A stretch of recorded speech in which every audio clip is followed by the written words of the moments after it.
curioso cómo empiezas a deshumanizarte y a decir, ay, otra persona se tiró a las vías del metro, ya no llegué a mi examen. Y esa que acabas de mencionar es una de las leyendas más importantes del metro, yo creo que junto con el vampiro de Barranca del Muerto. Esto me recuerda mucho a esa leyenda urbana que hay, donde se asegura que en algunas estaciones del metro está la entrada hacia un mundo subterráneo, donde habitan los niños de la calle.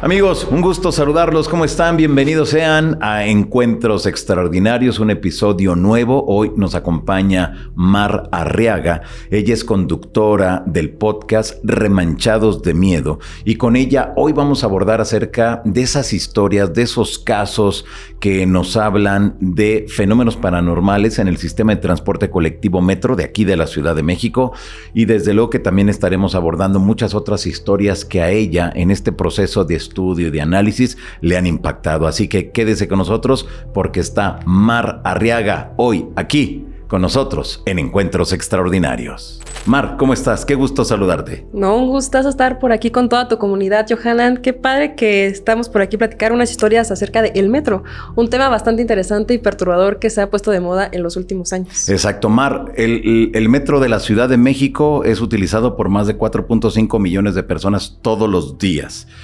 desde hace no sé cuántos años. Y nos damos cuenta que hay historias de esas, de aparecidos, sonidos extraños. ¿Realmente esto por qué consideras que llegue a ocurrir en un lugar donde transita tanta gente? El metro tiene más de 50 años de haber sido creado. Desde su creación, que creo que tuvo cierta mística. Se dice que fue un regalo para María Félix, porque María Félix decía que pasaba mucho tiempo en París, porque allá al menos sí tenían metro, y era increíble cómo México no era una comunidad cosmopolita. Entonces su marido le dijo como, ¿quieres un México cosmopolita? No te preocupes, yo te pongo un metro. Okay. Desde su creación yo creo que ahí digo, qué cosa tan interesante. Y aparte, el haber sido creado desde hace tanto tiempo, el haber transportado tantas personas, el cúmulo de energía que se encuentra en este lugar y que está tan relacionado con un montón de sensaciones, el estrés, la preocupación, la ansiedad, pues hace que sea toda una vertiente de historias paranormales, de historias inexplicables. También la profundidad con la que está construido el metro, que no tiene iluminación del sol, que muchas personas pueden decir como, bueno, el vagón sale al exterior, pero en realidad las estaciones del metro muchas se encuentran en niveles subterráneas. Algunas fueron creadas debajo de panteones. Hay una que se llama Barranca del Muerto, que está creada junto a un lugar bastante emblemático de la Ciudad de México, en donde tiraban los cuerpos de las personas que habían fallecido en tiempos de la Revolución. Así que el metro tiene una mística bastante interesante. Yo creo que también se refiere mucho a estas personas que a veces se quitan la vida en sus instalaciones, que es algo terrible y es algo que incluso ya el metro de Japón me parece que estableció como unas barreras para que esto no pasara. Tal vez eso nunca pase aquí, pero el metro desde hace muchísimo tiempo está considerado como un lugar en donde la gente va a desvivirse de cierta manera. Claro, muy bien, Mar. Desde luego que tenemos en la Ciudad de México, son mucha gente, más de 4.5 millones, como ya lo había mencionado. Pero vemos que hay muchas historias de gente que se arroja, que gente que por algún motivo ya no quiere estar acá. Y hay algo que me dijo Antonio Zamudio hace unos programas que vino, que me decía que la gente piensa que cuando te arrojas a las vías del metro, ahí se acaba todo. Pero es en bucle, queda todavía esa energía de esa persona. Es decir, tus problemas no se solucionaron. Tus problemas continuarán. Qué fuerte eso, ¿no? Y nos damos cuenta que esto pareciera que mucha gente encuentra un lugar donde ya, listo, me voy a quitar de mis problemas y me arrojo. Pero nos damos cuenta que no, que es una historia completamente distinta, Mar. Justo esto que estás mencionando creo que explica muy bien lo que yo pienso que son los fantasmas. En su totalidad y específicamente en el metro, creo que cuando ocurre una emoción tan fuerte y una decisión como esta, se va a repetir y repetir y repetir. Y para mí esos son los encuentros que nos encontramos en las estaciones. Se considera que las 3 estaciones con más actividad paranormal son la 1, es la línea rosa, que va desde Observatorio hasta Pantitlán, si no me recuerdo. Sí. La línea 2, que es la línea azul, que va desde Cuatro Caminos hasta Tasqueña. Y la línea 3, que va de Indios Verdes a Universidad. Y si las ponemos en un mapa, podemos observar que son líneas que cruzan la ciudad en puntos muy interesantes, que son transitables, porque prácticamente se forma una cruz de norte a sur, de este a oeste perfectamente. Ah, okay. Y son las estaciones en donde más personas se han quitado la vida también, en estas líneas. Y lo interesante de todo es que yo cuando iba a la universidad, yo tomaba la línea de Indios Verdes a Universidad todos los días. Sí. Y es curioso cómo empiezas a deshumanizarte y a decir, ay, otra persona se tiró a las vías del metro, ya no llegué a mi examen. A ese nivel. Claro, porque uno empieza a darse cuenta de que ese tipo de accidentes son bastante comunes. Ese tipo de decisiones son algo del día a día en el metro de la Ciudad de México, solamente que tal vez no nos lo cuentan tanto. Desde historias tristísimas de este chico de la Facultad de Derecho que lo aventaron sus compañeros a las vías del metro en Copilco, hasta esta pareja de novios que en la línea 2 el novio aventó a la novia a las vías del metro porque no quería separarse de ella. O sea, el metro es un cúmulo de historias y de emociones, y si tan solo nosotros pusiéramos atención a las conversaciones del metro, te digo que te das cuenta que este bucle, esta energía que se guarda en los vagones, esta desesperación, esta tristeza, esta ansiedad, porque la mayoría de la gente que utiliza estos vagones son personas trabajadoras, que tienen muchos problemas, que están pasando por muchas situaciones. Ya dices, ya entiendo por qué está esta energía tan densa, como en los hoteles, como en plazas, como en lugares en donde la energía se acumula de cierta manera. ¿Habrá alguna estación en específico que sea como la donde se reporte más actividad paranormal? Hace algunos años me llegaron bastantes historias de la línea 2 del metro, en específico todo lo que transita el centro histórico de la ciudad. Okay. Es decir, lo que va desde Allende, Zócalo, Pino Suárez. ¿Por qué? Se cree que es por los sucesos históricos que pasaron en este lugar, todas las vías que han transitado en este lugar, y de las principales apariciones han sido personas que reportan que ven a individuos con vestimenta mexica, con vestimenta de otras épocas. Wow. Absolutamente. O sea, de la gente que vivió hace cientos de años. Se cuenta que en los andenes se escucha el llanto de alguien. Es la típica historia de este policía que va, investiga y se da cuenta de que es una persona vestida de danzante. Él cree que es un danzante que está llorando, y al preguntarle, esta persona le responde en un idioma que él no conoce, pero está destrozado, y se cree que son estas almas que aún lloran la caída de México Tenochtitlan. En esa sección hay bastante actividad paranormal, y también en el metro Panteones, porque Metro Panteones atraviesa por 2 panteones.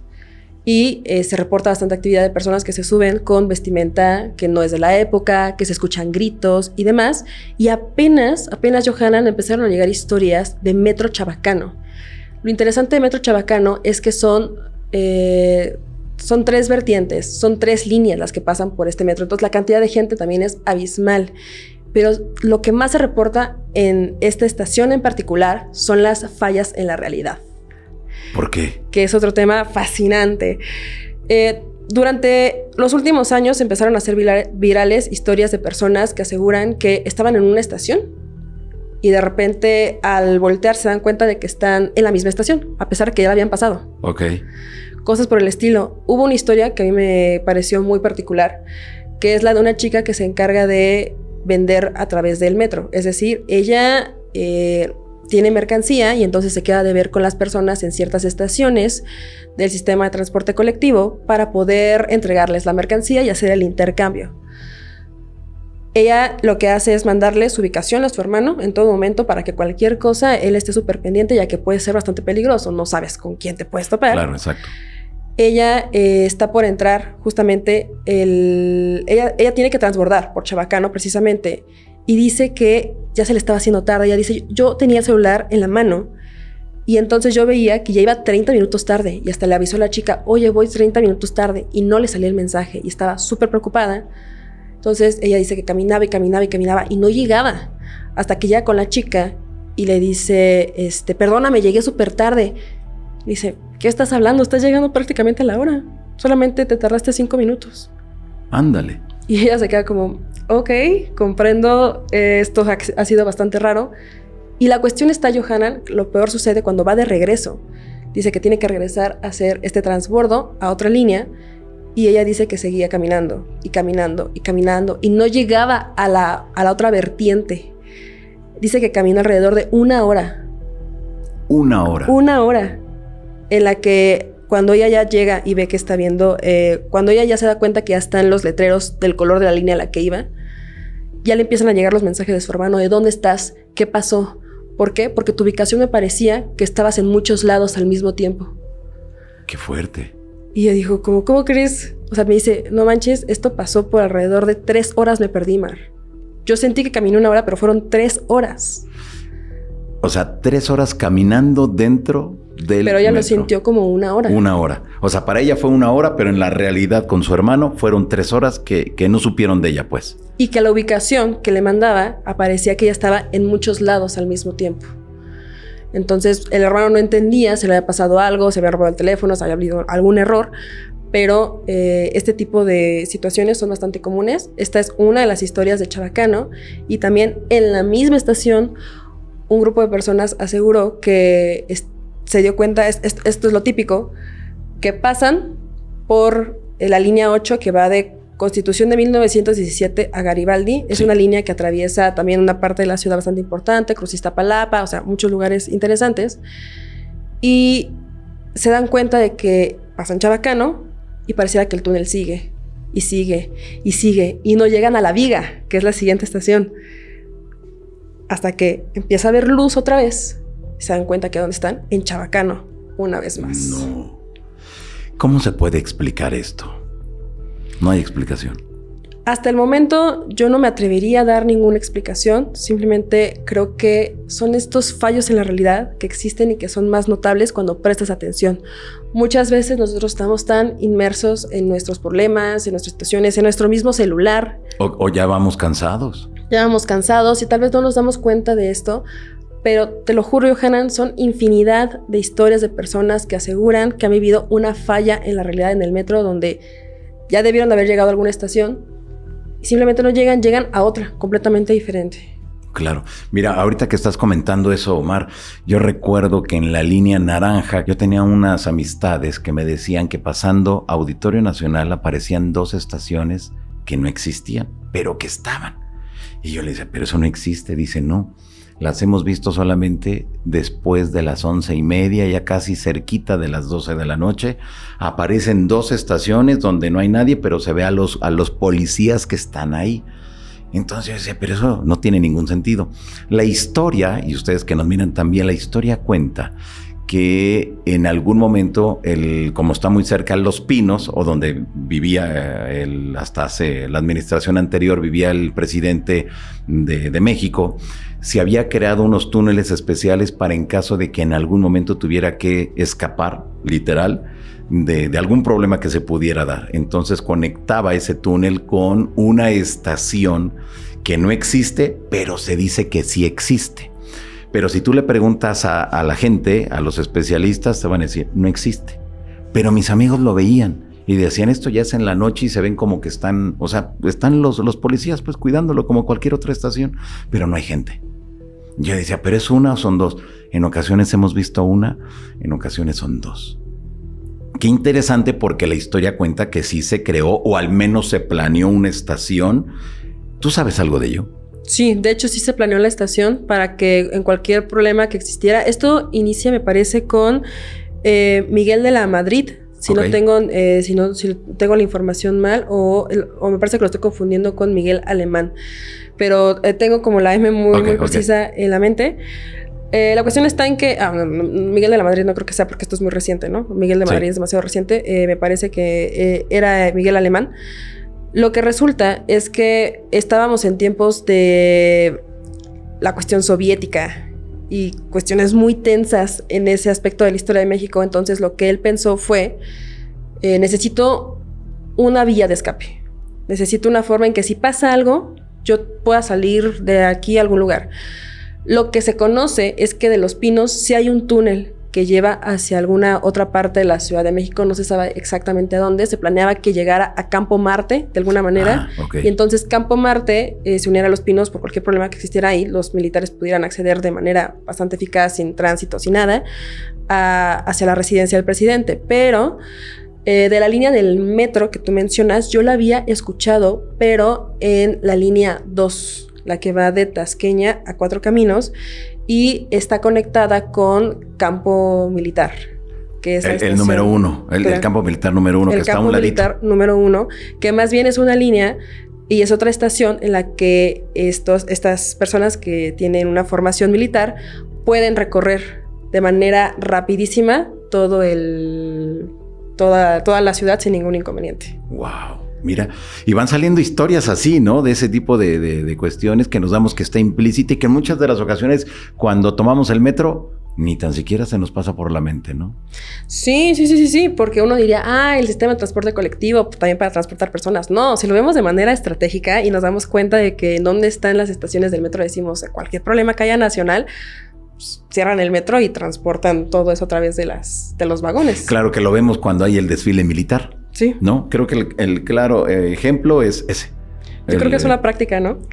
Lo normalito, pues, ¿no? Para en caso de que un día llegara a ocurrir algo muy fuerte que esperemos que nunca pase y que nunca lo tengan que utilizar para eso, pero que sí que es más eficaz, pues, ¿no? Y esa que acabas de mencionar es una de las leyendas más importantes del metro, yo creo que junto con el vampiro de Barranca del Muerto, la niña fantasma de línea aérea, también el inspector Platonov sí, es que hay un montón de historias. O sea, de verdad hay tantas cosas. De verdad hay tantas cosas. A ver, pues venos platicando cada una de ellas, de favor. El vampiro de Barranca del Muerto es también una historia que se hizo popular hace poco tiempo.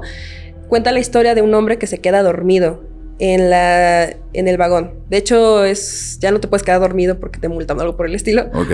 Pero él se queda dormido en el vagón que va de esta línea naranja. Llega a Barranca del Muerto, pero lo que pasa a veces es que pues no se detiene ahí. Va justamente al cuarto en donde se guardan los trenes. Ajá, y demás. Sí. Pues esto es lo que le pasa. Este hombre va se queda dormido, estaba hasta el cuarto de sí. trenes y se da cuenta de que está acompañado de una persona que se ve que está en situación de calle. Okay. Él está en un extremo del vagón y la otra persona está al otro extremo. Cuando de repente llega a este lado muerto donde se guardan los vagones y se le apaga la luz del metro. Nos quedamos aquí, ¿cómo le voy a hacer? Pero no se le ocurrió platicar con el señor y nada más él estaba pensando como tal vez me salgo por alguna de las ventanas o algo por el estilo. Cuando se apagan las luces, él escucha que algo está atacando a la persona que está en situación de calle. Como si fuera una bestia o algo por el estilo. Cuando las luces regresan de forma tenue, se da cuenta de que aquella persona en situación de calle ya no está y solamente hay una forma alta con ropas oscuras y más allá de ser un humano parecía una bestia que pretendía ser humano con la boca llena de líquido vital. Él logra escapar de este lugar y entonces ahí nace la historia de El vampiro de Barranca del Muerto. Después se supo que era una ucronía por parte de un escritor mexicano, pero lo interesante de todo es que de verdad creo que cuando tú o una sociedad cree algo, lo crea. Porque a partir de ese momento empezaron a suceder más historias de avistamientos de vampiros. Tal vez no en un sentido como el de la historia, pero sí vampiros energéticos. No sé si habéis escuchado algún término. No, a ver, platícanos en qué consiste eso. Los vampiros energéticos son personas, seres, que lo que hacen es quitarte toda la energía porque se alimentan. Y el metro es un lugar perfecto para que eso suceda. Tú estás cansado, tú estás con ganas de llegar a casa, estresado y demás, eres algo vulnerable a esta situación. Claro. Hay 2 historias que me llegaron al respecto. La primera es la de un chico que es piloto en el aeropuerto y él se transporta en metro porque es mucho más fácil llegar a su casa. Por lo tanto, el de Metro Angares tiene que ir a Oceanía, transbordar y demás. Justamente está en esta línea de Angares, que es la línea amarilla. Y ahí se sube una persona bastante peculiar. Él dice que lucía como una persona albina, cabello completamente blanco, prácticamente como el papel, con unos ojos azules muy específicos. esta persona se sienta ligeramente retirado de él, pero le pareció particular que este hombre no dejaba de verlo. Y cuando alguien no te deja de ver, crea una sensación bastante incómoda en ti. Claro, desde luego. ¿Soy o me parezco? Hasta el chico que me lo contó en la llamada me dijo, yo pensé que me quería reconocer de algo, que pelearse conmigo de alguna cuestión. Pero lo interesante es que cuando volteé a verlo, dice que es como si se hubiera perdido en sus ojos. Y no de una manera romántica en lo absoluto, sino como si sus ojos lo atrajeran o le atrajeran la atención completamente. Ok. Dice, Mar, es el azul más claro que yo he visto en toda mi vida. Yo no he visto unos ojos azules de esa manera jamás. No pasaron ni 10 segundos cuando él pierde el conocimiento. Él empieza a tener visiones de personas siendo desenterradas, de muchos gusanos comiendo cuerpos, o sea, de cosas relacionadas Algo con fuerte. la muerte. Claro, claro. Cuando despierta, está al final de la línea, en el piso, y un policía le está pidiendo que por favor salga del vagón porque llegaron al final de la estación. Y él ni siquiera se puede levantar, Johanan. De lo terrible que se siente, como si esa persona le hubiera quitado toda la energía que tenía. Él dice que ni siquiera podía salir, el policía lo tuvo que ayudar porque él nada más podía arrastrarse. No sabe si está relacionado o si simplemente fue algo fortuito, pero él le marca a su familia y le dice, me acaba de pasar esto, por favor, pasen por mí, me siento muy mal, estoy en tal estación. Y le dicen, nos vamos a tardar un poquito porque ¿qué crees? Que acaba de fallecer tu prima. No sabe si está relacionado o algo por el estilo. Hasta él me dijo, Mar, yo tengo miedo de que a lo mejor atenten contra la tumba de mi prima y es lo que me estaba mostrando o algo por el estilo. Pero le pareció interesante esa coincidencia. Qué fuerte. Esa es solamente una, pero me han llegado historias así de personas que pierden el conocimiento en algún punto en el metro. Cuando despiertan se dan cuenta que no tienen ni un gramo de energía. Como si algo se lo hubiera llevado. Puede ser.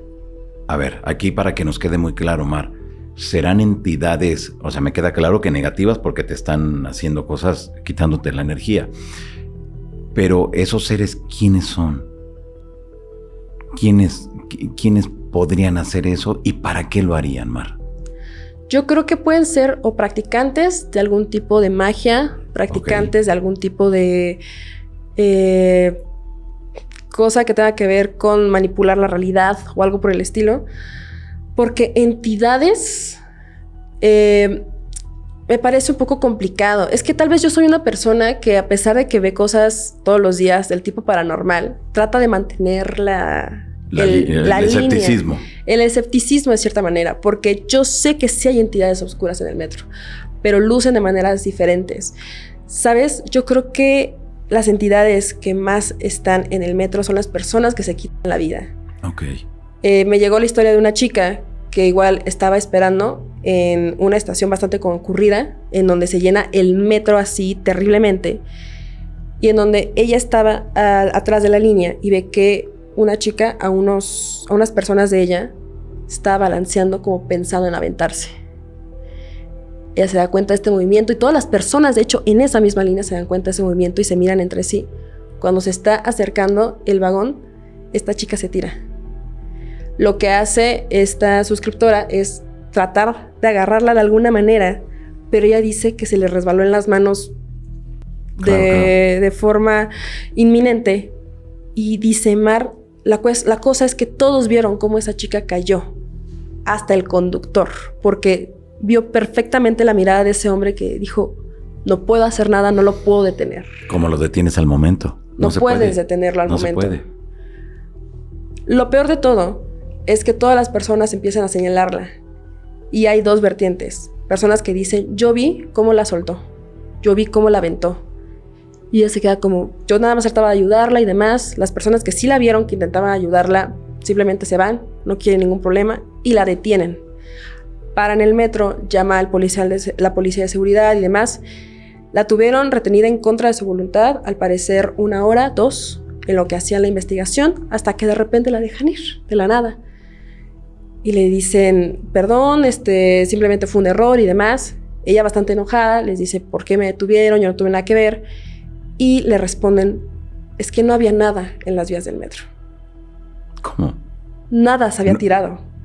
O sea, se aventó a alguien, ella vio que se aventó a alguien. Cuando llegan las personas... Y la gente que estaba ahí. Claro.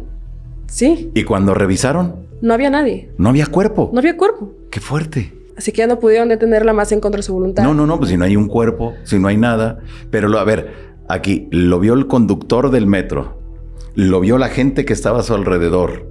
Empezaron a murmurar entre ellos después de que se aventó. Y no encontraron el cuerpo. Y no encontraron a nadie. Ese tipo de historias son las que también abundan bastante.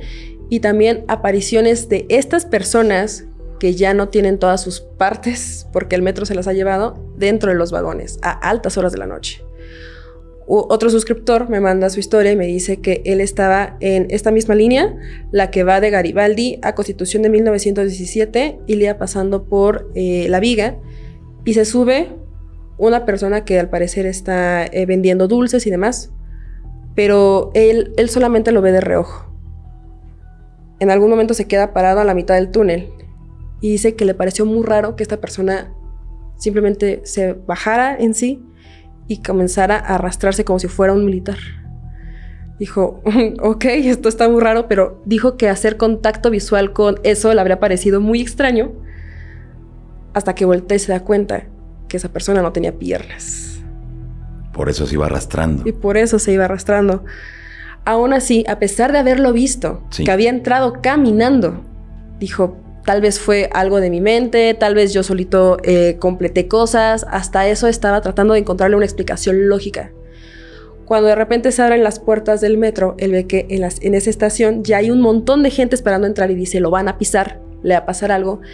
Él se para, intenta que las personas no pasen a una forma brusca, sin embargo, entra a una forma abrupta y al voltear al piso se da cuenta que no hay nadie. Ándale, qué fuerte. Para la gente que no es de México, y como sucede en muchos países, hay ciertos momentos donde llega el metro y todos se meten, pero empujándose. Y todos se avientan y todos quieren lugar. Y bueno, es lo normal en México y en cualquier parte del mundo, sobre todo en la mañana o en la tarde-noche, sí, ¿no? Pero que suceda eso, Mar, y que de repente haya visto a esta persona y ya no estaba. ¿Cómo se desaparecen? Son entidades que han quedado, a mi punto de vista, en un bucle. Exacto. En el metro. Que lo que mencionaba minutos atrás, que me decían Zamudio, de que la gente piensa que sus problemas se van a solucionar al momento que te avientas y se dan cuenta que no, sino que sucede que tu cuerpo ya no está, pero estás en bucle y repitiendo la misma escena una y otra vez, Mar. Como si la mente, la psique, siguiera existiendo de cierta manera y ahora te toca repetir ese calvario hasta el fin de los tiempos y de la eternidad. Qué fuerte esto. Mira, yo te voy a platicar algo que yo tengo primos, tengo familia que viven a una cuadra del Metro Panteones. Ellos aseguran que han visto cosas, pero es la noche del 31 de octubre, 1 y 2 de noviembre, el Día de Muertos, que se festeja tanto en México como en muchos otros países de Latinoamérica. Ellos lo que mencionan que del 1 al 2 en ocasiones ven cómo van avanzando afuera de la estación, en las calles una procesión, y ven cómo llevan una velita en sus manos personas. Ellos piensan en algún momento que se trataba de personas de carne y hueso, pero que la gente que está en la calle, o sea, mientras ellos lo estaban viendo desde arriba, desde un segundo piso, la gente de abajo no veía nada. Pero veían desde arriba cómo iba la gente con una velita en la mano. Y decían, bueno, ¿y qué?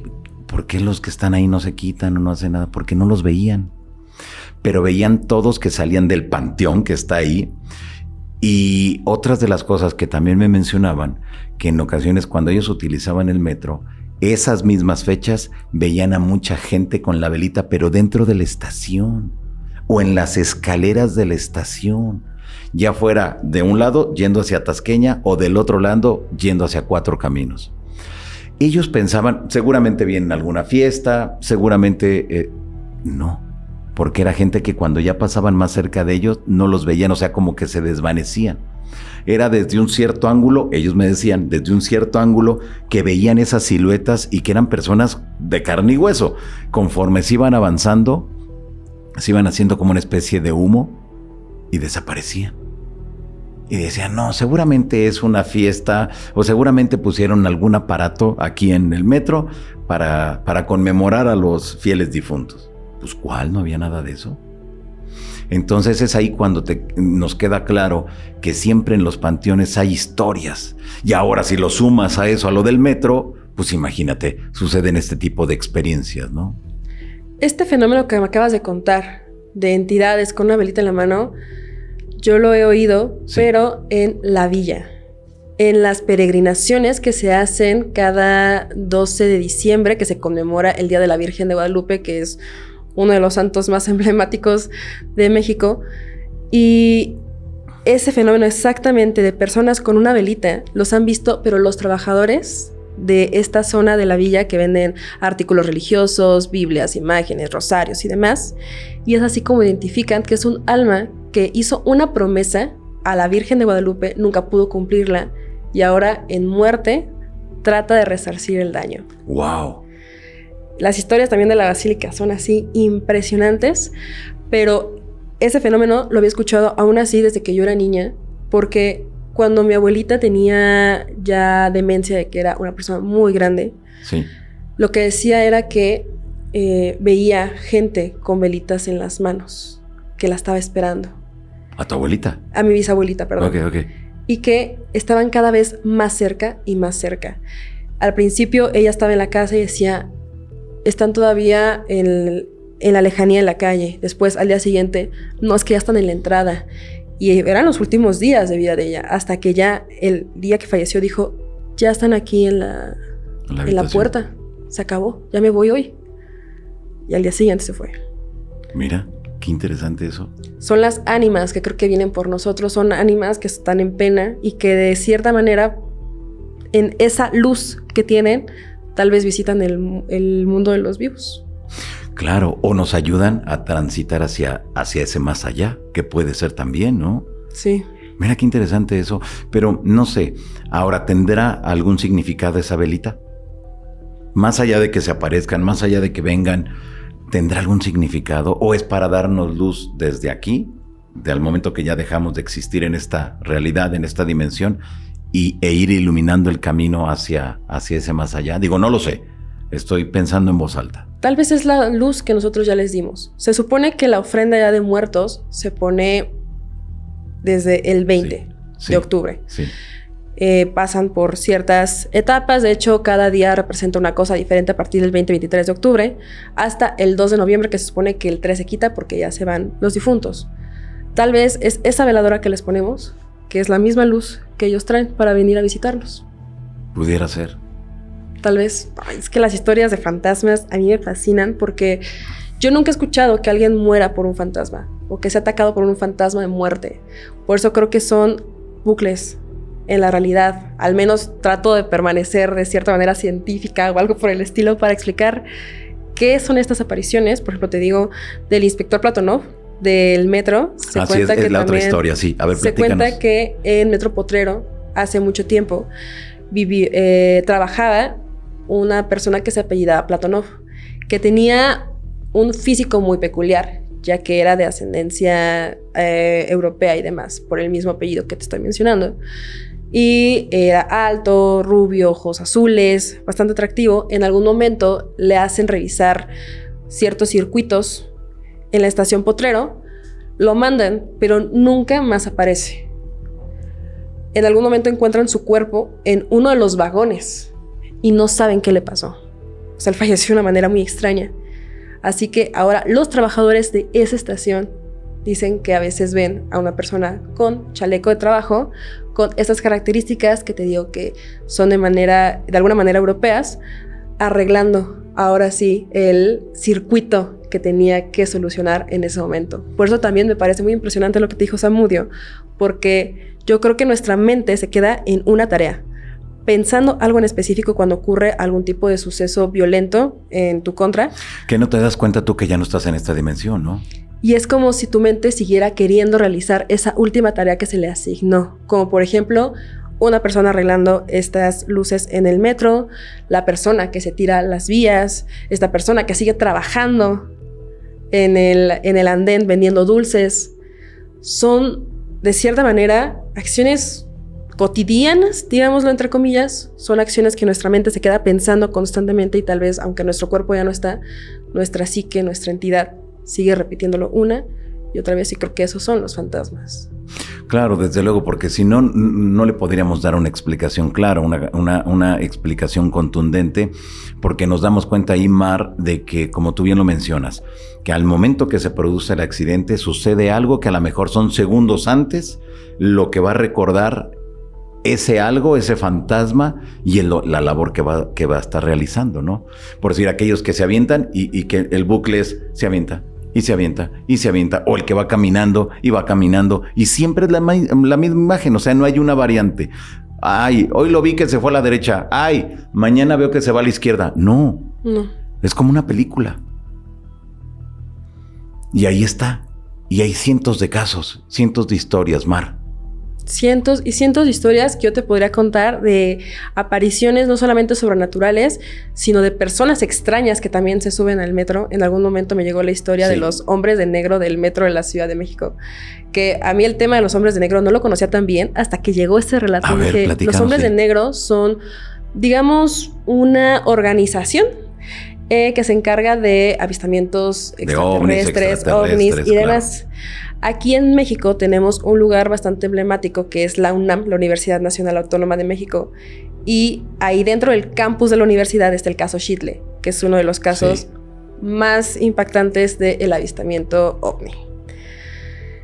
Este chico dice que es estudiante de la UNAM, iba con su novia justamente en el metro y se van peleando, así que realmente la discusión está muy entre ellos, hasta que se detienen en una de las estaciones de la línea 3 y se dan cuenta que entran dos personas. Altos, más altos del común denominador mexicano, vestidos de negro con lentes. Al principio no les genera ningún problema, al parecer pueden ser personas que simplemente se visten muy bien en el metro de la Ciudad de México, pero en algún momento de silencio con su novia en el que están pues pensando cosas de su relación y demás, él ve cómo a través del espejo se reflejan y se da cuenta de que hay cosas anormales en la forma en la que están hechos, como si intentaran ser humanos, pero no les saliera bien. Dice que las manos eran anormalmente largas, más allá de donde deberían, y que las orejas las tenían puestas más abajo de lo normal, como si estuvieran fingiendo ser humanos. Wow. Él, pensando que tal vez se trata de alguna persona que simplemente se luce de manera diferente, no hace más hasta que llegan a Viveros, que son 3 estaciones antes de donde se iban a bajar. Llegan a esta estación y a su novia le empieza a dar un dolor de cabeza terrible. Dice que no lo aguantaba y demás. Y mientras van avanzando estas estaciones se dan cuenta que ellos se están quedando completamente solos con estas 2 personas. Ahí es cuando él intenta pedirles ayuda, les intenta decir, hagan algo, pero estas personas desde que entraron se quedaron en la misma posición en la que entraron y ahí, párale.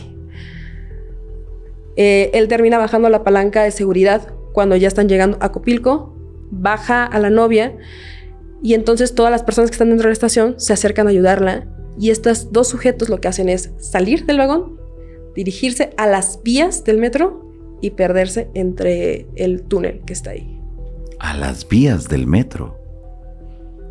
Se dirigen al túnel y se pierden en la oscuridad del túnel. Y no supo nada más acerca de eso. Ya investigando, él se dio cuenta que posiblemente se trata de esta organización, que son los Hombres de Negro, que sería curioso que bajaran en el metro de la Ciudad de México. Pero claro, la cuestión está en, tal vez no es acerca del metro, es acerca de el túnel que está ahí.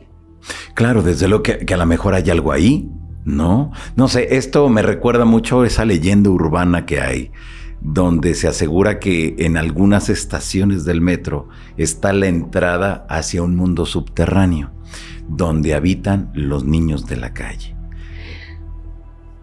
Esto a mí cuando yo conocí la historia, yo decía, pero eso no puede ser posible. ¿En dónde? Y todos me decían, en la estación del Metro Hidalgo hay una de las entradas hacia un mundo donde viven los niños, a un mundo donde habitaría gente que está en condición de calle, pero aunque han creado toda una organización allá abajo y que viven y viven bien. Recuerdo que cuando yo cuestioné en algún momento a las autoridades del metro, me decían, mucha gente viene y nos pregunta si hay una entrada a ese mundo y cómo pueden acceder, porque traen muchos problemas y quieren irse a vivir allá abajo.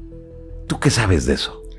Yo había escuchado de estos niños que viven en esos lugares que se conectan no solamente con el metro, sino también se conecta con las coladeras. Sí.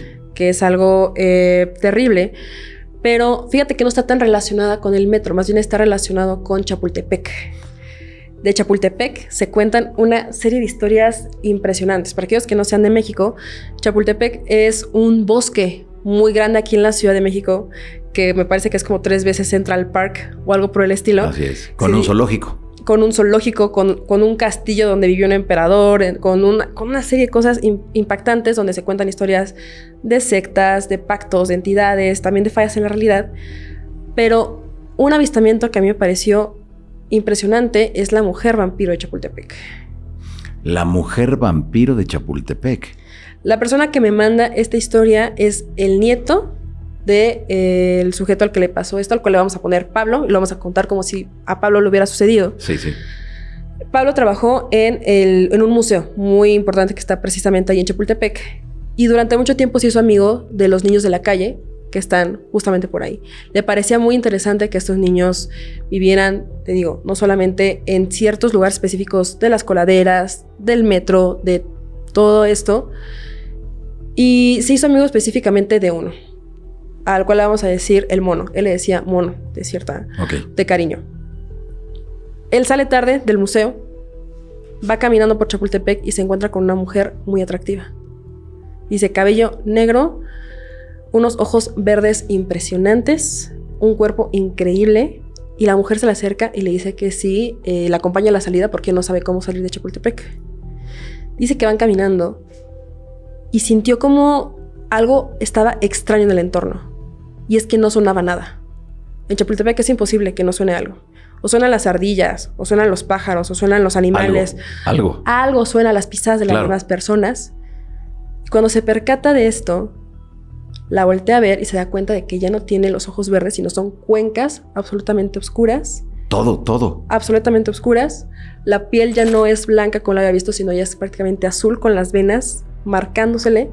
Y ya no tiene boca, tiene unos colmillos terribles.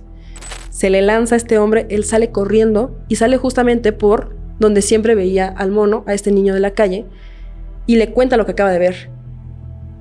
Y el niño nada más se ve con sus amigos, con las demás personas que viven en la calle. Y se preguntaron, ¿le contamos o no le contamos? No, pues sí, cuéntenle, pobre cuate, está blanco, ¿no? Lo que le dicen es, ella lo que hace es llevarnos. Se ha llevado a nuestros amigos y a nosotros desde hace muchísimo tiempo.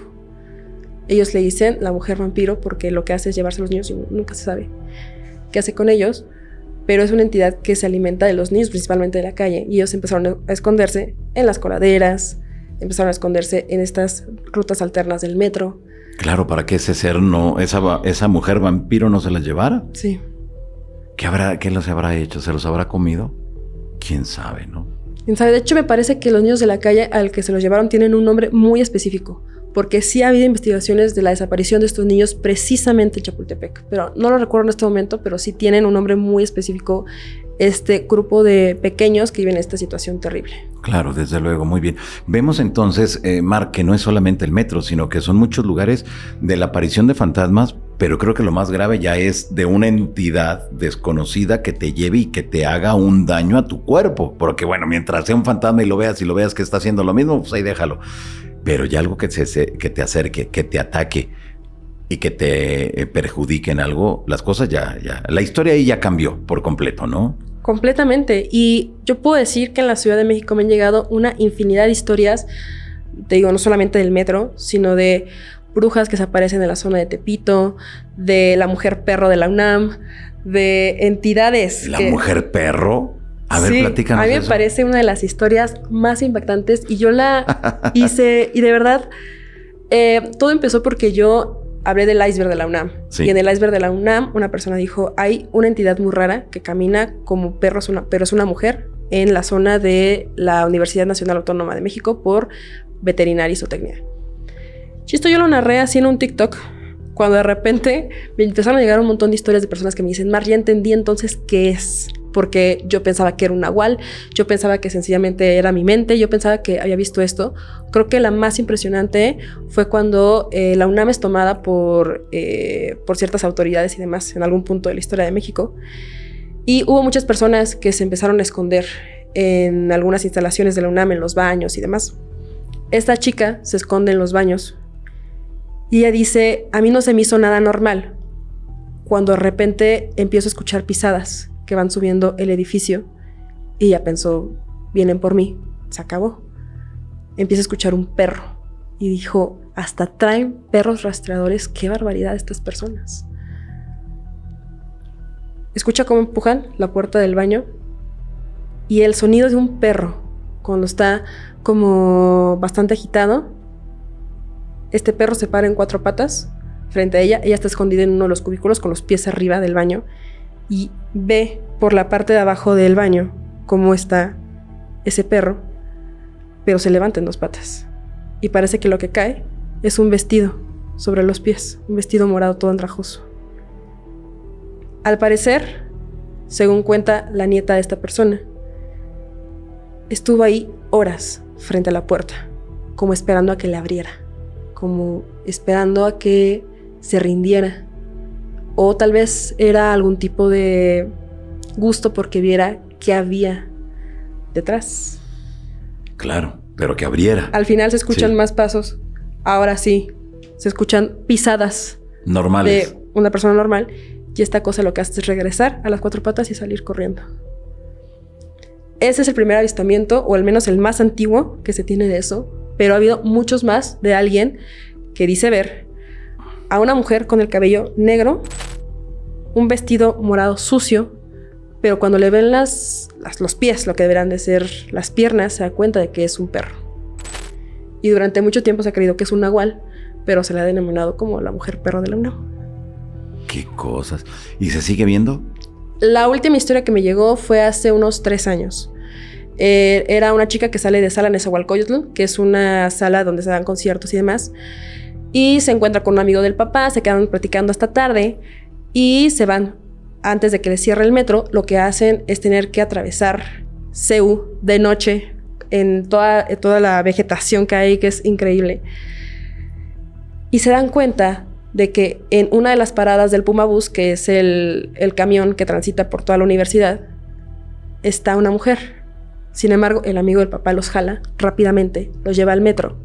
Y en el metro, ellos le preguntan por qué, su reacción, cuando él le dice, yo cuando me fui de investigación de campo y hacer mis prácticas profesionales a otros estados de la República porque él era veterinario, a esa entidad yo la he visto. Y es algo bastante común que, a pesar de que no hay todavía una investigación científica, este tipo de cosas existen. Él lo denominó nahuales. Ustedes no lo notaron, les dice, pero lo que ustedes creían que era una mujer realmente no era una mujer, porque los pies parecían de perro, pero arriba era la cabellera de una chica. Qué fuerte. Te digo por eso que mucho tiempo se creyó que se trataba de un fenómeno del nahualismo, pero aún no sabemos exactamente qué es y por qué vive precisamente en Ciudad Universitaria, porque hay muchas entidades que viven en Ciudad Universitaria, desde, te digo, esta entidad hasta también fallas en la realidad. Hubo una chica que en algún momento me mandó la historia, que ella estudia en filosofía y letras. Sí. Ella en su salón, primer día de clases, se da cuenta que la chica frente a ella está anotando una fecha que no es la fecha de ese día y que la chica luce con ropas de otra época. Dice que anotó 10 de octubre de 1980 y algo como fecha arriba y dijo, ¿qué es lo que estoy viendo? ¿Qué extraño? Sale al baño, regresa y la chica ya no está. Qué cosas. Pero imagínate, a ver, ahora me pongo a pensar esto. ¿Será por la cantidad de gente que también transita en Ciudad Universitaria? Y la gran cantidad de sucesos que han ocurrido ahí. Exactamente. Históricamente ha sido un lugar tremendo, tremendo. Yo creo que Ciudad Universitaria y el lugar con más cosas paranormales que pasan en la Ciudad de México, yo creería que es Tlatelolco. Ya Tlatelolco, el nivel de actividad paranormal es tan impresionante que todos los vecinos con los que yo he platicado, que he tenido el placer de entrevistar y que me han contado sus historias, todos absolutamente han visto algo paranormal. Yo no creo que haya alguien escéptico viviendo en la unidad habitacional Tlatelolco, porque ahí fue lo del 68, el terrible suceso de un montón de muertes en la época de la conquista y el terremoto de 1985. Pareciera que este lugar está aclamado por la muerte, por lo paranormal, y al parecer aún se siguen escuchando los gritos de estudiantes, se siguen viendo también personas de características indígenas cerca de ahí. Y te digo, o sea, yo no creo que haya nadie escéptico en la unidad habitacional de Tlatelolco, porque la cantidad de sucesos paranormales es impresionante. Claro, y como bien lo mencionas, una zona donde ha muerto mucha gente. Y no recientemente, sino a lo largo de la historia, es como un lugar que ha sido marcado precisamente por eso, por la muerte de tantas personas en un lugar tan chiquito, y que es increíble todo lo que ocurre. ¿Cuál ha sido la historia que más te ha llamado de ahí de Tlatelolco? La historia que más me ha marcado de Tlatelolco, yo creo que es la de... No es una historia en específico, simplemente son las vivencias de una señora ya en edad avanzada, que ha vivido en Tlatelolco desde que ella es niña. Entonces ella prácticamente ha visto todo lo que sucedió. O sea, ella recuerda... Creo que eso me dio más terror que incluso la historia paranormal, que ella recuerda perfectamente cuando estas personas militares entraban a todos los lugares a buscar a estudiantes para terminar con sus vidas. Ella recuerda lo del terremoto, cómo se sintió y cómo el olor a muerte invadía toda su casa y claro, a ella. Y ella dice que cada que se acerca, el 2 de octubre, escucha cómo le tocan la puerta y le gritan que le abran. O escucha cómo alguien está subiendo corriendo las escaleras, como jadeando, y cuando voltea se da cuenta de que no hay nadie. Lo interesante es que cuando voltea, todavía escucha 1, 2, 3 pasos y se acaba. ¡Qué fuerte! Así que ya lo relacionaría entonces con lo de los estudiantes. Claro que sí. Y eso me parece brutal, porque aún así seguimos con esta teoría de que son personas que se quedaron con una tarea en la mente, que era escapar. Claro, desde luego, imagínate, estabas mirando abajo que estaban los soldados desviviendo a los jóvenes. ¿Y qué haces? Pues escapar ¿a dónde? A donde sea. Lo que hicieron los jóvenes fue tratar de que les dieran asilo en algún departamento de esta unidad habitacional. Pero aún así los militares entraron a todos los lugares y terminaron con la vida de los estudiantes y a veces con las de las personas que vivían en el mismo lugar. Claro, desde luego. Agarraron parejo. Sí, yo creo que esa es una. Y recientemente también unos amigos podcasters que viven en Tlatelolco dice que incluso este no es un fantasma del 68, pero él dice que estaba platicando con su novia y de repente ve como hay alguien jugando en patineta y se escucha el sonido de la patineta, hay un chico ahí entre los pasillos de la unidad. Sí. Hasta que le dice a su novio, ay, ¿qué onda con ese cuate? Ni le sabe qué. Voltea y ese sujeto ya no está. Ándale. O sea, lo vieron, lo escucharon. Una persona común y corriente. Él lo vio y lo escuchó. Pero la novia, no vio por eso nada. le dijo, ¿de qué estás hablando? Que no le sabe qué. Pues el cuate que está haciendo, no hay nada. No ha habido nada en todo este tiempo. Y él se quedó como, ¿qué? ¿Cómo crees? Qué fuerte. Oye, ¿alguna historia de Tlatelolco del terremoto tendrás? Del terremoto no he tenido ninguna, nada más. Hay una que se hizo muy popular, pero por un medio de televisión, en el que había un niño muy querido en esta unidad habitacional que se cayó. Y que igual, los vecinos están muy acostumbrados a verlo jugar con su pelota en los pasillos, que de repente existen, se escucha la pelota del niño botar, pero pues ya es como, ya mega acostumbrados esas personas a escuchar. Ya lo normalizaron. Sí. Mar, con estas historias que nos has mencionado, ¿qué es? ¿Es una energía que al momento que la persona tiene un accidente o simplemente deja de existir en este plano, queda impregnada en las paredes esa energía? ¿O qué es? Yo creo que son fallas en la realidad. Yo creo que el tiempo a mí nunca me ha parecido que sea del todo lineal. Para mí todo ya sucedió, está pasando y pasará. Tal vez esto es una versión muy determinista de la vida, pero sí creo que nosotros tomamos nuestras decisiones en relación a desde el momento en el que nacemos. Y a veces es bastante complicado cambiar ciertas vertientes, ¿no? Entonces, dado este suceso, si el tiempo existe, existirá y existió, y los sucesos ya están todos juntos, en cierta manera, en diferentes vertientes de la realidad, lo que nosotros vemos es esa realidad. Ahí, tal vez a veces chocando, a veces teniendo fallas, a veces lo podemos percibir, pero para mí eso está existiendo en este momento. Lo que pasó en 68 está existiendo en este momento y existió y existirá. Así que eso es lo que precisamente escuchamos. Y la historia con la que no es de Tlatelolco en específico, pero la historia que me da como esa, tal vez, esperanza de que así sea, es una de mis vecinas. Durante mucho tiempo estuvo construyendo su casa. Y lo interesante de todo es que cambió de albañiles como 4 veces, Johanna. O sea, yo lo vi perfectamente cómo los albañiles... Eso nadie te lo platicó, tú lo viste. Salían corriendo de ahí. Y mi papá, que es la persona más curiosa de la vida y platicadora, les preguntaba por qué. Les decían, es que hay un montón de apariciones. En específico, una que es la de un hombre pelirrojo. O sea, ¿qué onda? Que lo vemos pasar por diferentes habitaciones. Y después de que lo vemos, sabemos que se va a escuchar un golpe muy duro en el piso, en la parte de la entrada. Entonces no nos gusta trabajar en un lugar en donde no nos dejan trabajar. Bueno, eso, Johanan, yo creo que pasó hace unos 15 años. Apenas hace como un año, platicando con mi vecina, yo le dije que tenía un canal de cosas paranormales. Y me dijo, tengo que contarte algo que no sé si cuente como paranormal, pero para mí es la cosa más impresionante de la vida. Esta señora, que su hija en ese momento de la construcción estaba chiquita, era una niña, se va a estudiar a Europa, gastronomía, tiene muchísimos amigos, ahí se casa con un pelirrojo. Regresa a presentarlo a la casa y demás en fiestas navideñas, y pues el chico anda como por toda la casa, y lo interesante de todo es que ya cuando se van a dormir, él sube las escaleras y lo que hacen es decirle, oye, no manches, pásanos unas cobijas.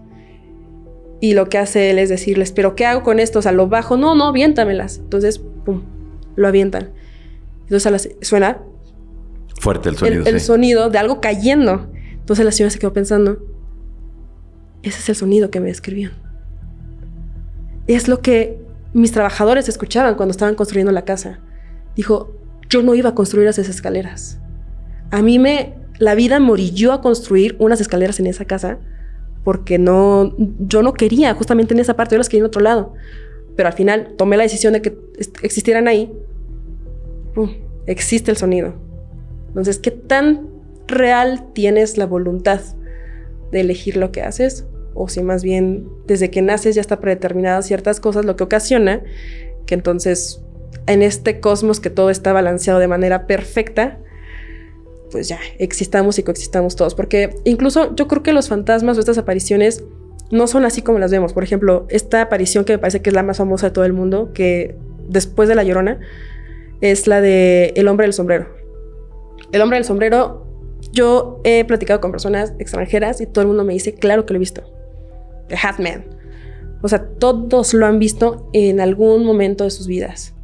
Y digo, ¿qué es esa cosa? ¿Por qué aparece de manera sin importar cultura, sin importar idioma ni nada, pero nos da tanto terror? Y también yo digo, ¿y si no es un hombre y tal vez nuestra mente lo interpreta como si fuera un hombre con un sombrero, pero realmente es una cosa terrible y aterradora, pero nuestro cerebro lo interpreta así porque si lo supiéramos haríamos como un shock, como el hombre de la caverna que cuando ve la luz termina completamente loco? Creo que es algo parecido. Creo que incluso hay entidades interdimensionales o hay entidades de otras dimensiones que a nosotros nos ven como pequeñas hormiguitas y tal vez a veces, solo a veces les gusta divertirse con nosotros. Claro, desde luego. A mí me llama mucho la atención, Mar, aquellas apariciones donde pareciera que tienen una conciencia. Es decir, no es que estén en bucle, sino que saben perfectamente que se van a presentar contigo y que quizá te puedan dar un mensaje, o que se presentan contigo a sabienda que tú lo vas a ver para algo en específico, para un objetivo en específico. Esto nos remitiría entonces a que no todo es en bucle, sino que también hay aparentemente entidades inteligentes, Mar.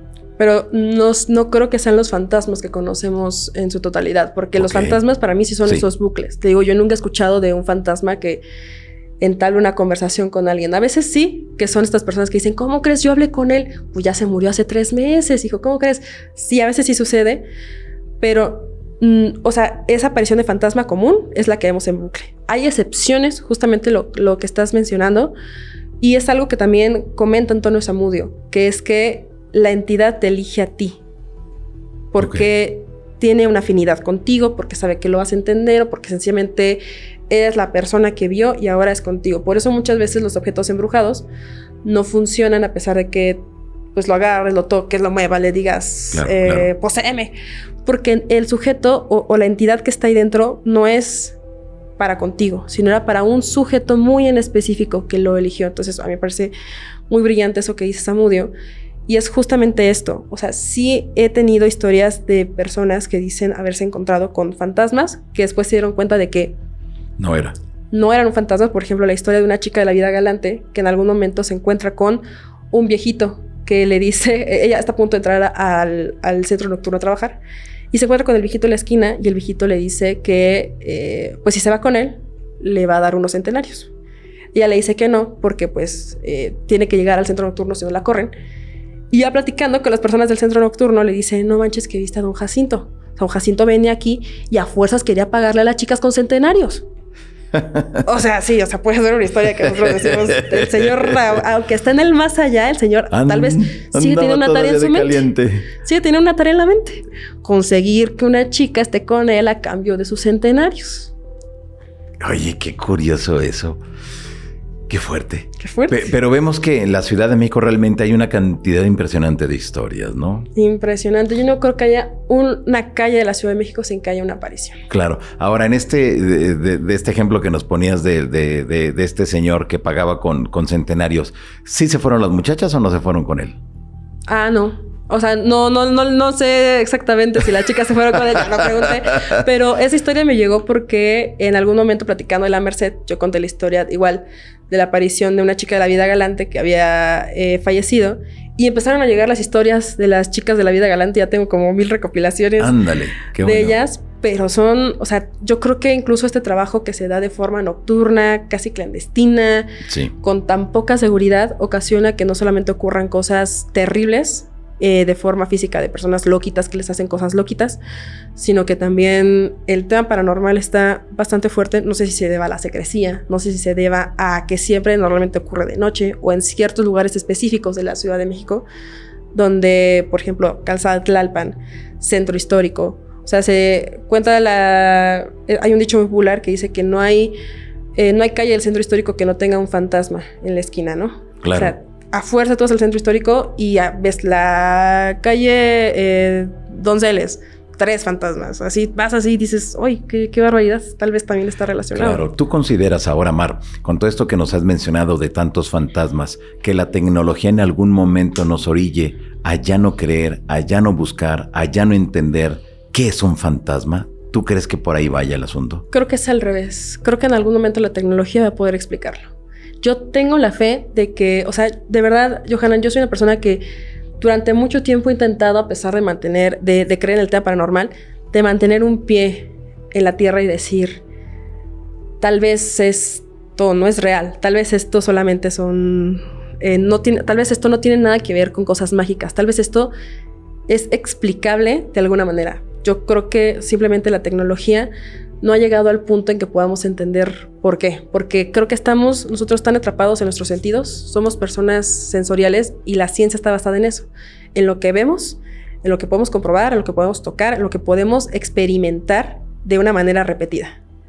Eso es lo que se ha basado el método científico, pero tal vez en algún momento la ciencia ya pueda tener algún tipo de artefacto, algún tipo de algo que podamos decir, claro, es que esto pasaba por esta razón. Estos son los fantasmas. Lo que creo que se relaciona también muchísimo con la magia. O sea, porque uno se pregunta, ¿qué es la magia? ¿Qué es la alteración de la realidad?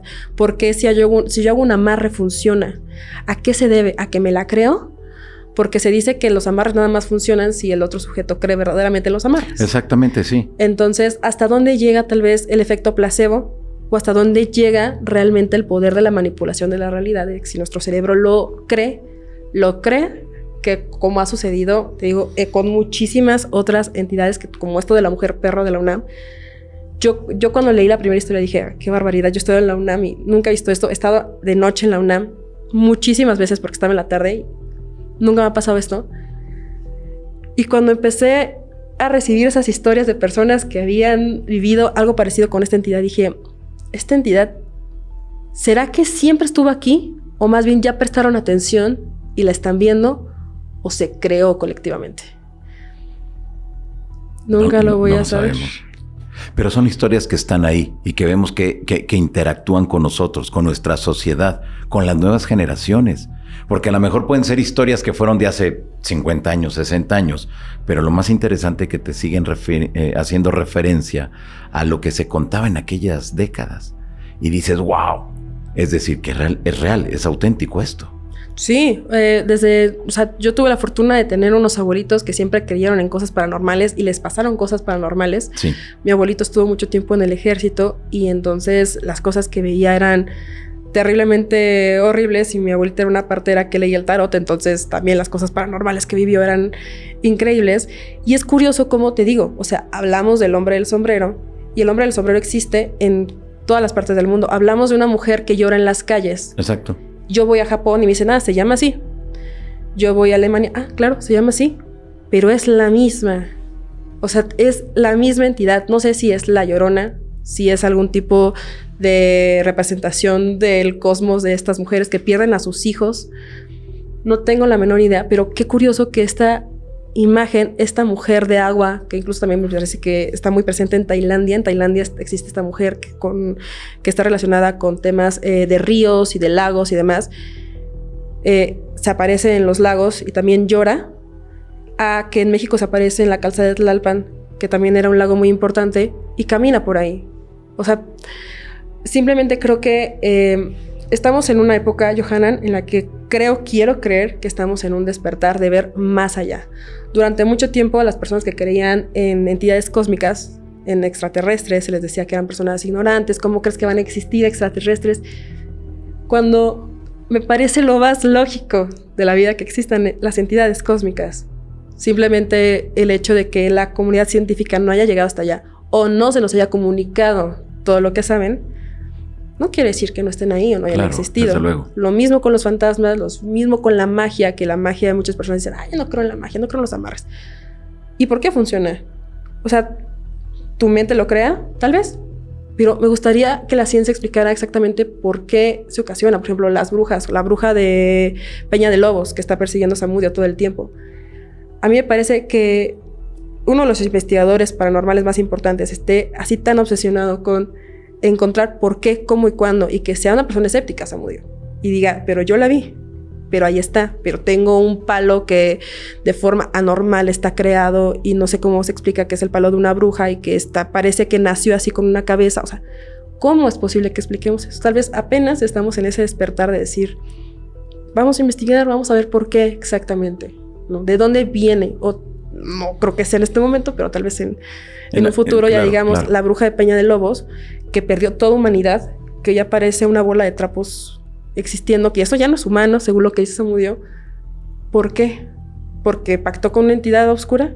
¿Qué son las entidades oscuras? Tal vez esos demonios que ha inventado la iglesia durante mucho tiempo, que son como malos y que en la antigüedad servían como cosas buenas, de conocimiento, son entidades de otras dimensiones, entidades del bajo astral, como se les llama, pero tal vez, te digo, son estas fuerzas de otra dimensión que nos están viendo como hormiguitas y diciendo, pues, ¿por qué no? O sea, ¿tú cuándo has visto voltear a una hormiga? Muy pocas veces, pero cuando la volteas a ver, puedes cambiar el rumbo de su vida.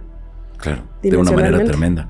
Así es. Ahora, si relacionamos todo lo que nos contaste en una primera etapa de esta entrevista, Mar, sobre esas apariciones en el metro, ¿será que esas mismas energías están contenidas en todas partes? Es decir, no es necesario que esté en el subterráneo, ni que esté en un edificio, ni que esté en una casa, sino que están en todos lados. Claro, es que siempre han estado ahí. Nada más que nosotros o nuestro cerebro nos impide verlo porque sabemos que puede pasar, o no queremos verlo. Creo que hay una serie muy interesante que se llama La Maldición de Hill House, es una serie de Netflix, pero para mí lo explicó de manera perfecta el director. Toda la serie, donde no ocurren cosas paranormales, Johanan, los personajes están hablando, no sé, de lo que van a trabajar ese día, y entonces cuando la cámara abre, se ve perfectamente cómo hay un niño fantasma, claramente escondido entre la mesa y demás. Pero los personajes no lo ven. Los personajes no les interesa ver ese fantasma. A los personajes les interesa lo que está pasando en este momento en sus vidas. Pero esas entidades están ahí en todo momento.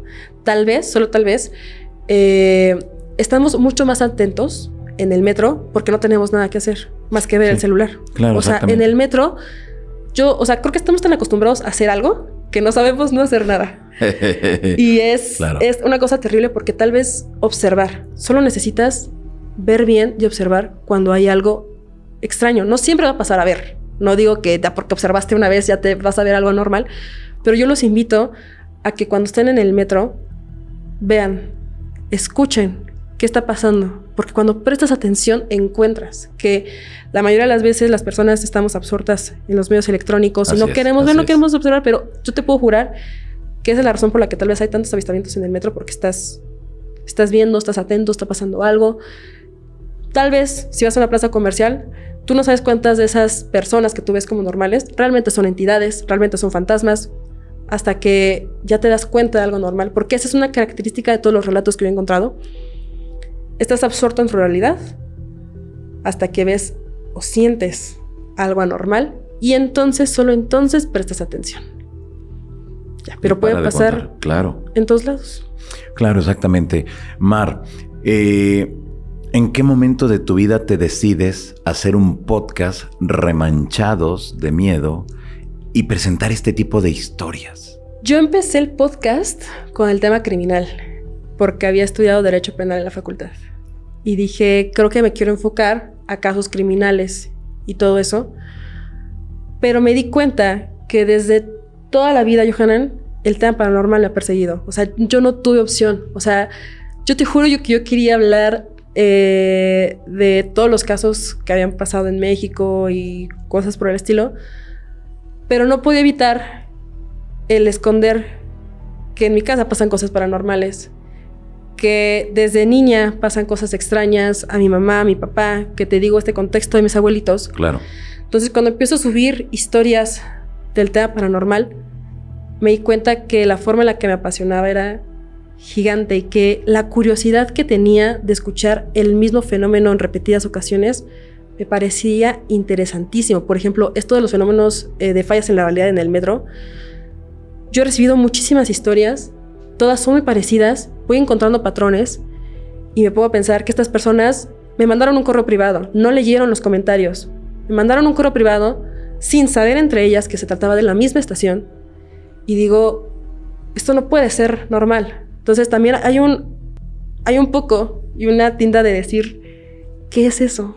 ¿Qué hay más allá? O sea, yo siempre he creído en la magia, pero no en la magia como waka waka, jeje, ¿no? Sino como una manipulación de la realidad que es posible y claramente es posible. ¿A qué se deba? No lo sé. Te digo, efecto placebo, realmente alteras algo, no tengo idea de cuál es la causa, pero Remanchados de Miedo nace precisamente como, o sea, de hecho Remanchados de Miedo no soy yo, Remanchados de Miedo son mis seguidores.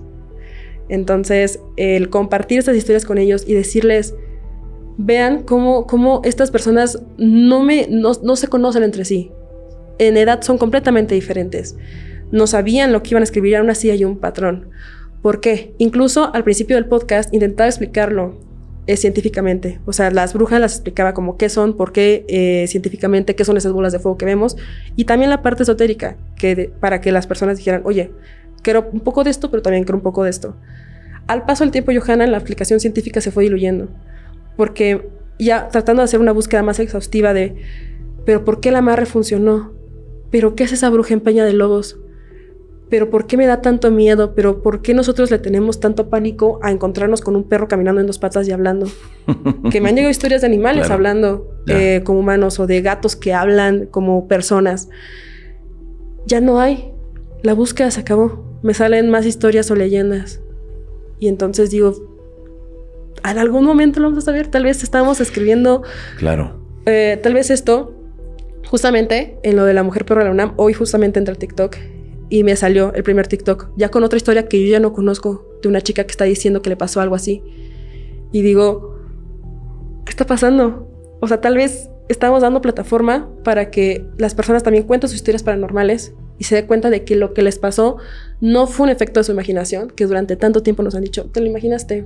Pero tal vez sí, muchas veces sí, no son reales lo que nos pasa y nosotros nos estamos sugestionando, o no. O sea, por ejemplo, a mí me pasó una vez algo muy paranormal que la verdad no tiene nada de sentido, que en Navidad yo, unos días antes de Año Nuevo, yo me quedé dormida en la sala y me di cuenta que mi árbol de Navidad, la hojita estaba haciendo así sola. Y dije yo, ¿qué es eso? Y la observé, Johanna, como 5 minutos. O sea, no fue de, ay, ya se detuvo. No, la hojita me estaba haciendo así. Ándale. Solamente una rama del árbol. Sí, y dije, sí. Qué curioso. Y me dormí. Porque si yo voy ahí, ¿qué va a pasar? No sé. Pero ya sé que hay algo que está extraño, ¿no? O sea, alguien me va a decir, ay, Mar, eso no tiene nada de espanto. No tiene nada de espanto. Yo no dije que tuviera espanto, solamente dije, qué extraño, qué raro, ¿no? Porque ¿no? esto Qué no raro. fue porque me le quedé viendo y dije, ¿esto es sugestión? No es sugestión. O sea, yo paso por todo ese tránsito, Johanna. Cuando me pasa algo así, digo, Claro. ¿cómo lo explico? ¿Cómo lo explico? ¿Cómo lo explico? ¿Es sugestión? O sea, en algún momento trabajando en Coyoacán, trabajé en la casa del Indio Fernández, donde pues, hay un sinfín de historias. Y me pasaron una serie de cosas paranormales que yo dije, ya no lo puedo negar. Ya, se acabó. He intentado todo este tiempo permanecer con la salud mental de que, a pesar de que cuento historias paranormales y las relato a la 1 de la mañana en mi cuarto, tal vez era mi mente diciéndome, tranquila, pero ya. O sea, ya no puedo evitar pensar Claro. que hay algo más que no puedo explicar, que nunca voy a poder explicar y remanchados de miedo. Es la plataforma en la que quiero que todos se sientan en la confianza de decirme, me pasó esto, Mar, nadie me ha creído en la vida de la historia de la humanidad. Y le voy a decir, no te preocupes, amiga, yo vi una hoja de mi árbol moverse así de una manera ridícula. Okay. O sea, porque no todos los fantasmas tienen que dar miedo. También creo que hay fantasmas ridículos. Pues o sea, o cosas que pasan extrañas, ridículas. Y digo, pues quién sabe. Claro, desde luego. Ahora, en ese mismo sentido, ¿cuál sería la historia, el caso que más te ha impactado? Ya sea que te haya sucedido a ti o a alguna de las personas que te siguen. ¿Pero paranormal? Sí, paranormal. Hay muchas. Es que durante toda la historia del canal creo que han habido diferentes tipos de terror. Yo creo que... Y de hecho esto no lo he contado, Johanna. Todavía lo estaba guardando para encuentros extraordinarios. Para encuentros extraordinarios. Es que la tenía ahí. En algún momento, o sea, acabo de llegar como a los 100,000 subs. Entonces va a ser como un capítulo especial que va a salir en estos días. Qué bueno. Pero esta historia sucede en la UNAM también. Y me pega mucho esta historia porque haber estudiado ahí y el haber conocido exactamente los lugares y sé de quién me está hablando... No, es así como, ¿qué me estás diciendo? Y que todo coincida, porque una cosa es que te cuenten, a mí me cuentan una historia de Perú, de Lima, y yo diga, realmente no sé si esa calle existe ahí, pero no, aquí yo sé exactamente que quién sí es y que sí, y eso es real. Este chico está en la Biblioteca Central, le pondremos Pablo. Es una persona que viene de otro estado de la República, por lo tanto aquí no tiene tantos amigos y demás. Y lo que hace es salirse a caminar o simplemente estar en la Biblioteca Central perdiendo el tiempo hasta que llega la noche y entonces ya tiene que regresar a su casa.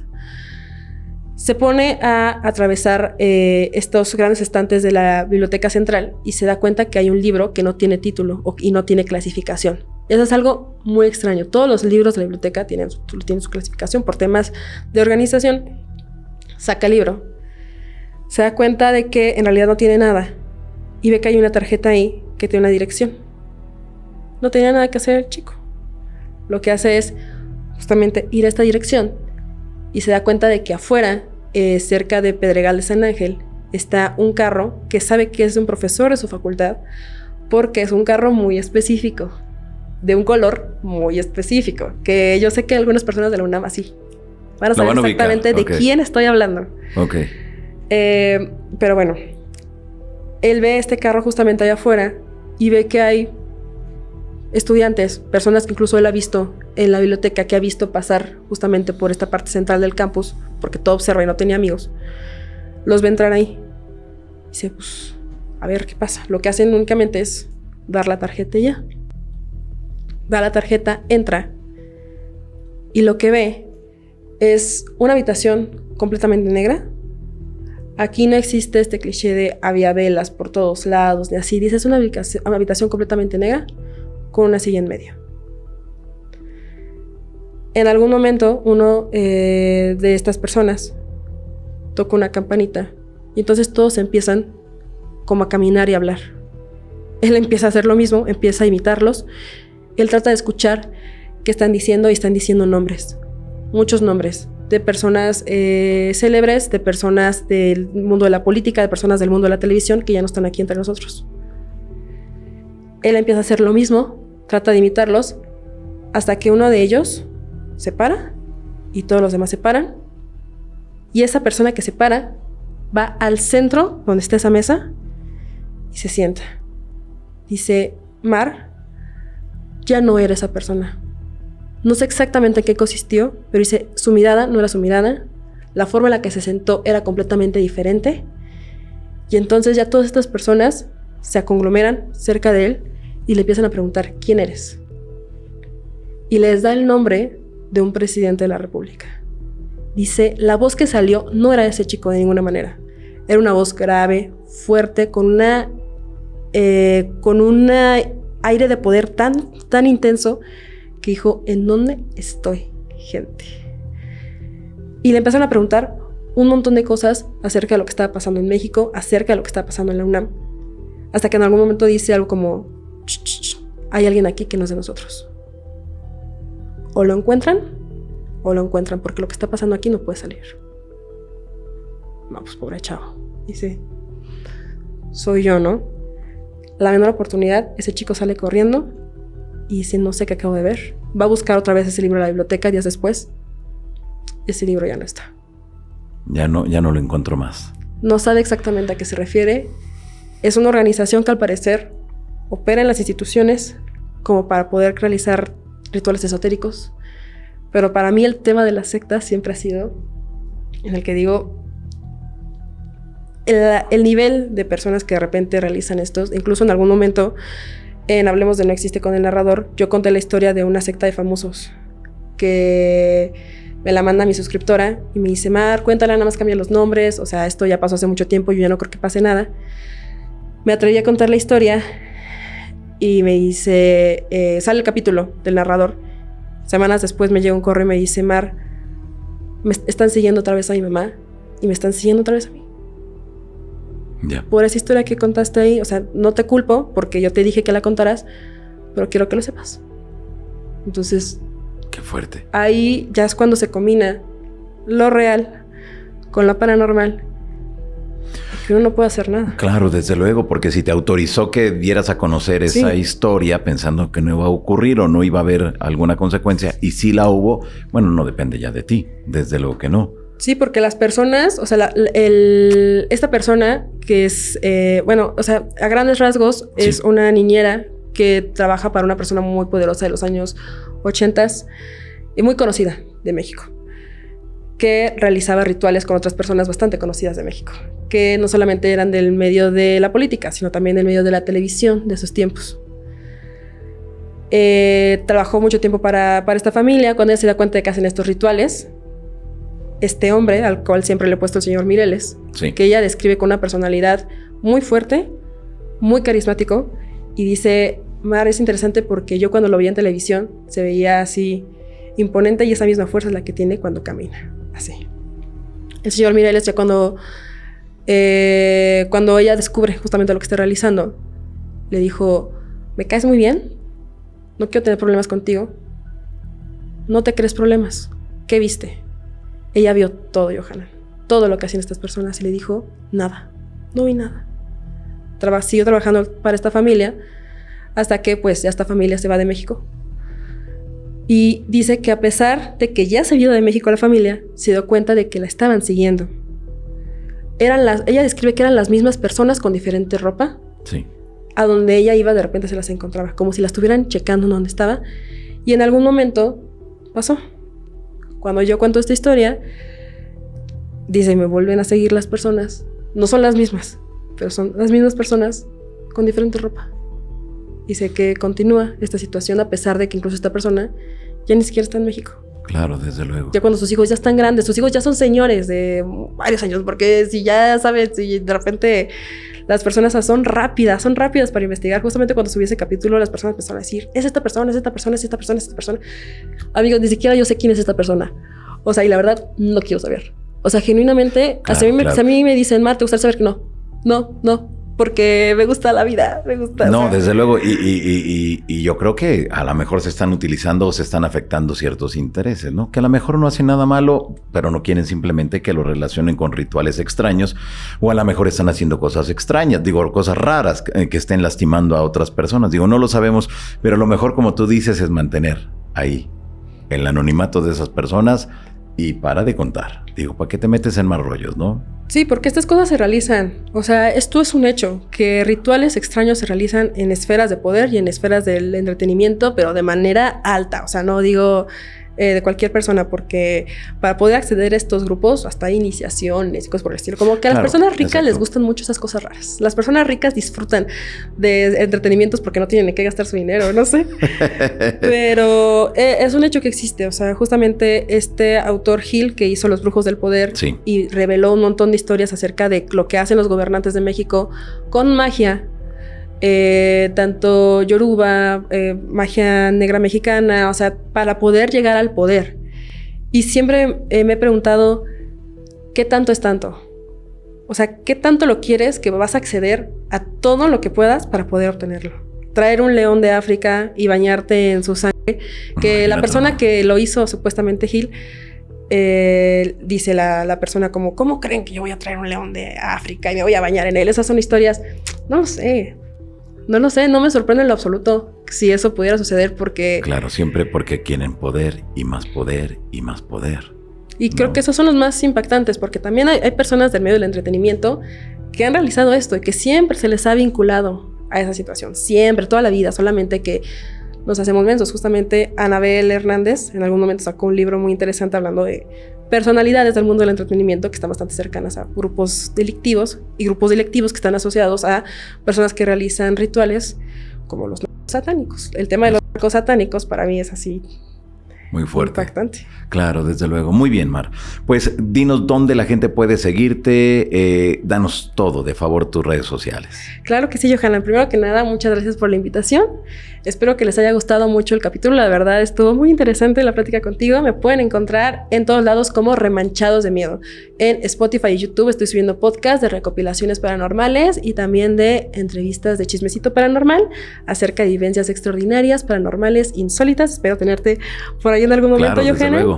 Y en Instagram, Facebook y en TikTok me encuentran como @remanchados y el personal es @mar.arriaga, la A del final es doble. Muchas gracias por todo, Johanna. Al contrario, muchas gracias a ti, Mar, por estar aquí con nosotros, compartirnos este trabajo tan tremendo que estás realizando, juntando esas historias paranormales de la gente que te sigue, porque es la única manera en que entendemos lo que está a nuestro alrededor, porque siempre pensamos que ya todo está aquí y nos damos cuenta que no, que falta todavía mucho por contarse, mucho por conocerse, y el trabajo que estás realizando a través de tus plataformas creo que ayudan a muchas personas precisamente a entender esas otras realidades, Mar. Muchas gracias. A ti, muchas gracias. Amigos, ¿han escuchado ustedes a Mar Arriaga, conductora de Remanchados de Miedo? Yo los invito para que la sigan, para que estén ahí muy al pendiente, ya sea en YouTube o en Spotify.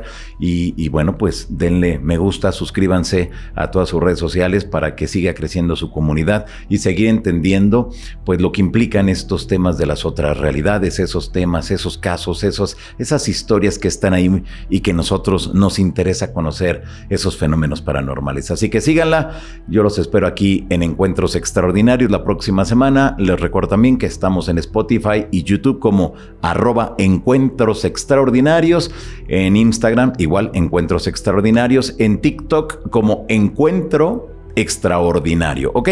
Así que síganme también ahí en las redes sociales y los vemos aquí la siguiente semana. Muchas gracias.